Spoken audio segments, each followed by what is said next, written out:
morning guys! Maaga ako ngayon kasi wala yung kasama ko. Ako ang mag-duty.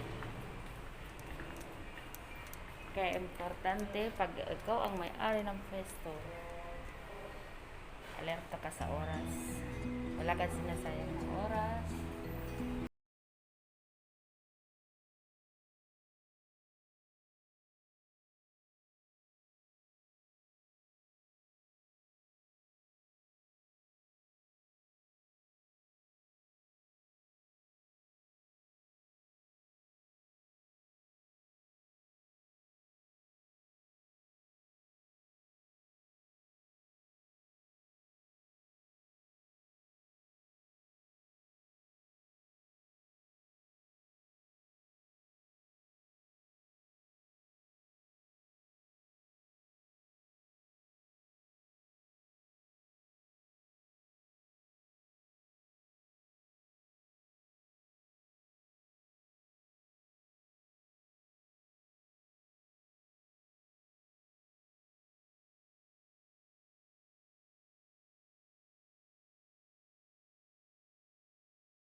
At gagawin mo ang lahat para maano mo yung gusto mong goal. Yan lang kagandahan pag sarili mo ang hanap buhay mo, sarili mong oras, at ikaw ang magmamanage ng sarili mong diskarte tsaka paraan. Yan lang maganda sa sarili mo. Alam mong gagawin mo. Kaya yun guys.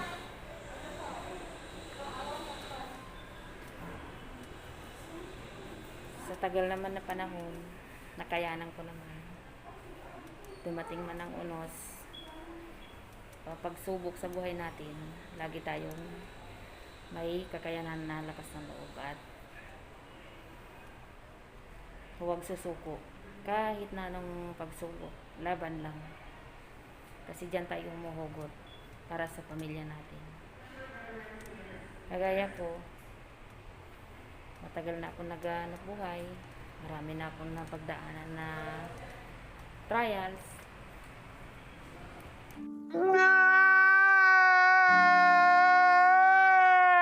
Isip-isip ko naman na hindi lang ito ang isang pagsubok. Babangon at babangon para lang sa pamilya. Tsaka masaya ako sa ganito. Ito na yung kumbaga linya. Marami naman ako na subukan trabaho. Pero ito talaga yung ano ko, napamahal sa akin, mahalaga sa akin. A few inches later. Open na tayo, Ami! Bakit wala si Mercy? Pina-day off ko. Naghingi ng day off. A few inches later. Hi guys, dito pa ako sa tindahan. Hintay ako ng malapit na kami mag-closing. Meron lang akong konting share para sa experience ko na rin. Yung paano ba ako nakakasa maghanap buhay para kahit paano kung tama yung opinion ko, sana magustuhan nyo sa karanasan ko. Paano ba mag-umpisa ng maliit na negosyo Number 1, humanap ng area or site na napupusuan mo na pwedeng kikita ka sa gusto mong ilagay na hanap buhay mo. 2, alamin ang budget kung kakayanin ba dun sa nakita mo na area.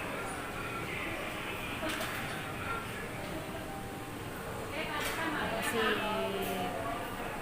number 1 pa lang sa ano pa lang, deposit. Yung tinatawag na security deposit. Bawas sa mall. Yan. Basta maliit lang. Yung kiosk lang. Basta yung kikita ka sa pakiramdam mo.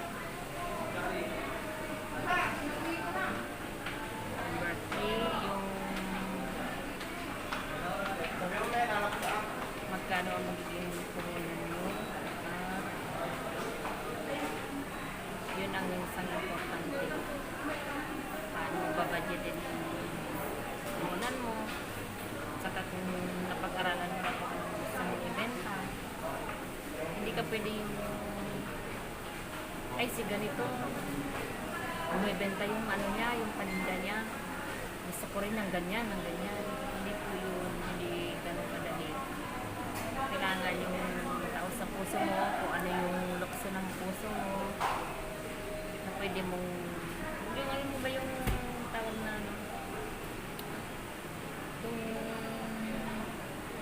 lukso ng damdamin mo, kung anong magaan sa pakiramdam mo yung ay gusto ko na yung ganitong ano ay siguro pag-click ako dyan mga ganun, kaya hanggat maaari pag-isipan, hindi basta yung gagaya-gaya ka lang, kailangan yung passion ng damdamin, yun ang number 1 kasi motivate mo yun ikaw ang magpapatakbo nun, di ba walang gaya ka lang, hindi mo naman kayang i-manage kung ano yung nagaya mo kasi wala sa damdamin mo yun kung paano mo ipaikot. Halimbawa, bumili ka lang ng isang items para lang magkaroon ka ng negosyo. Yung pala, hindi mo alam kung paano kaya kasi ng magiging kapital niya. Hindi ko yung ganun. Okay, guys, kung nagustuhan niyo yung share ko na kaunti, pwede niyo po akong message, pwede niyo po akong i-guide kung mali po yung mga sinasabi ko. Pero marami pa po akong i-share para pag kapulutan nyo ng araw. Lahat ng mga napagdaanan ay base lang yan sa kakayahan. Ito ako ngayon. Saka ng ang pinakamahalaga habang naghahanap buhay ka, huwag mong dalhin ang problema sa hanap buhay mo. Always happy lang. Smart, ganyan. Approach mo sa customer, kailangan smile pa rin. Kahit may problema ka, lagi ka lang undago, lagi kang okay, gano'n. Gano'n ang buhay ng may sariling hanap buhay.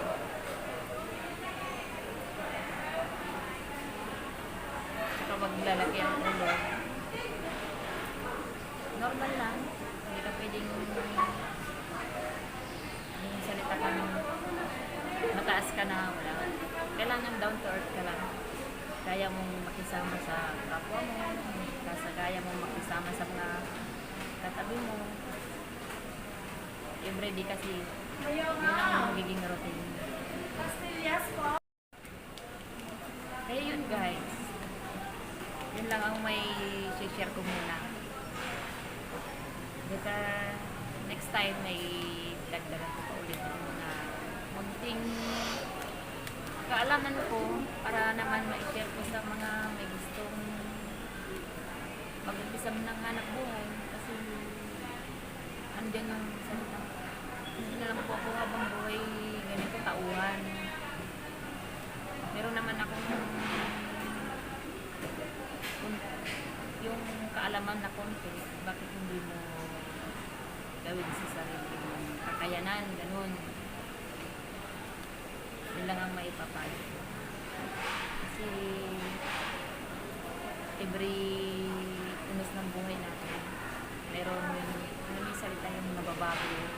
Meron okay ngayon, pagkabukas iba. Ganun ang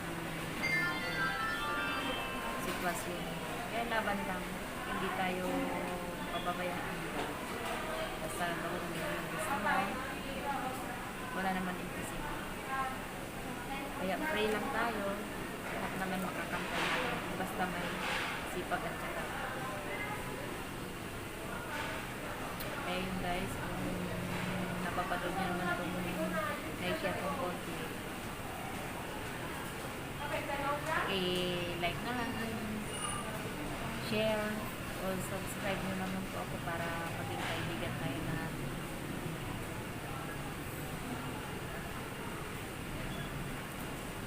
Thank you guys, and see you in my next vlog. Bye! Bye guys, uwi na tayo. Closing time. Bye!